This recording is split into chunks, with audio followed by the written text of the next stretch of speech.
What's up, guys? Today I want to look at the Joy-Con for the Nintendo Switch.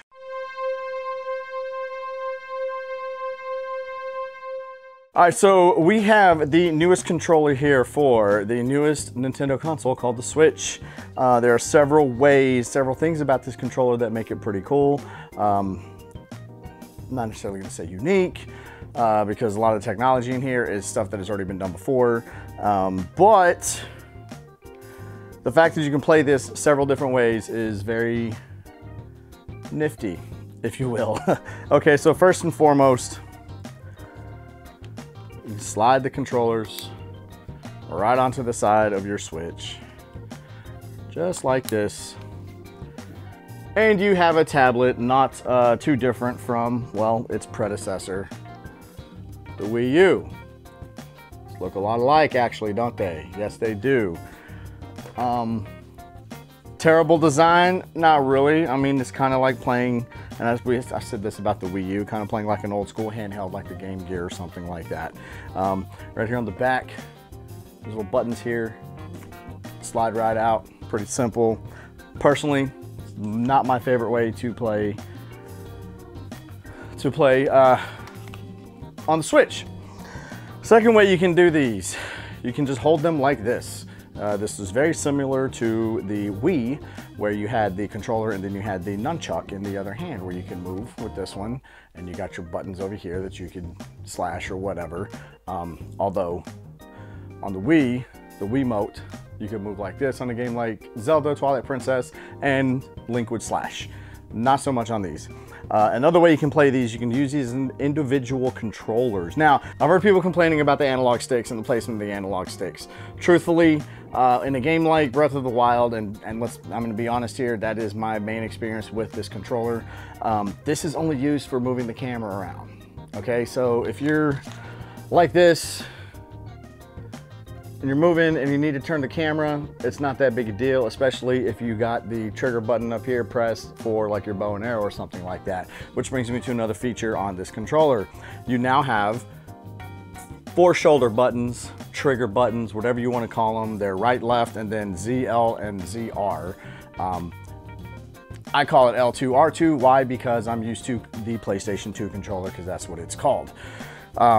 The biggest problem with playing like this, if you had them as individual controllers, and this is where I could see that the button sets would be very, very inconvenient.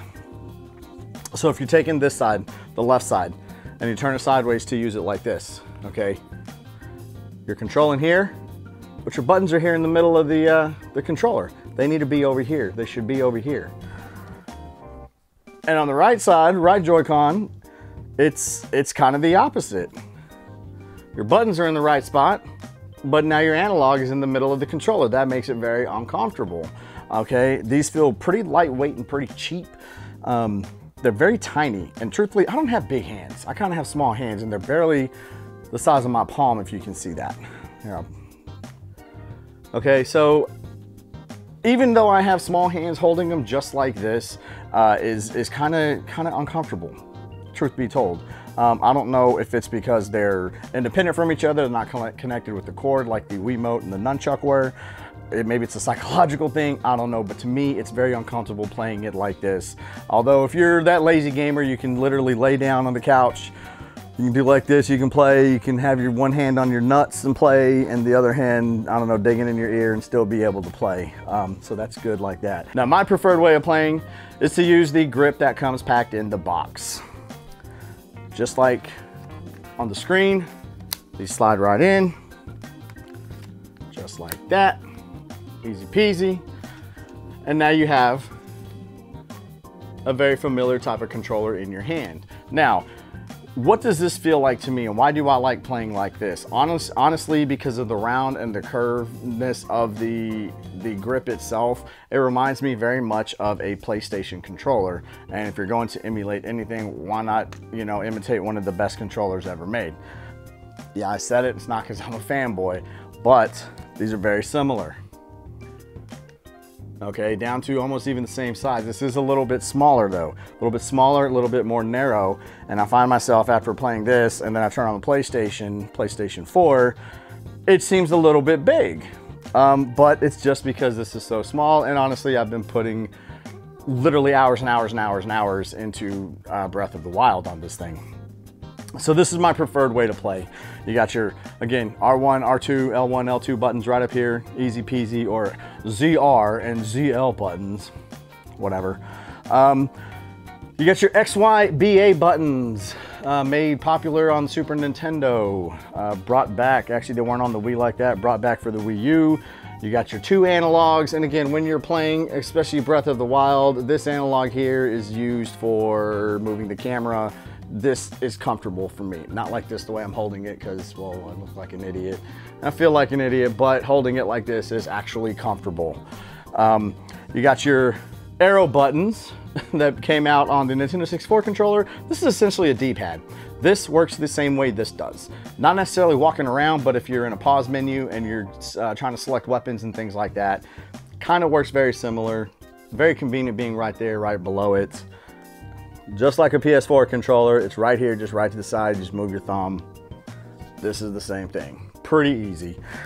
Pretty easy to get used to, pretty easy to use, especially like this. Again, there are various ways you can use this controller. This is my preferred method. A couple of cool features about this Joy-Con too, though. If you take it out, and you are using it like this, in a game like Breath of the Wild, well, first of all, there's rumble packs in here. There are vibration. I have felt vibration, not all the time, but it is still there. Maybe we see that in another game, future use, I don't know. But something that was very neat about this controller, holding it like this, especially with Breath of the Wild, if you drew back like a bow, Link is going to draw back like a bow. You move like this, Link is going to move on the screen. I thought that was very, very cool. There's no sensor bar. It's motion sensor and technology, and that's a whole new thing that's out of my pay grade, so I'm not even going to try to get into how and why that works like that. I just know that it does. I think it's a very neat feature on a game like Legend of Zelda Breath of the Wild, and a very neat feature on the Joy-Con. Let me know what you guys think of the Joy-Con. Let me know how you prefer to have your gaming. For me, it's like this. So there we go, guys. There's the Joy-Con. There's my experience with the Joy-Con. There's my thoughts on the Joy-Con, and thank you for tuning in. See y'all next time.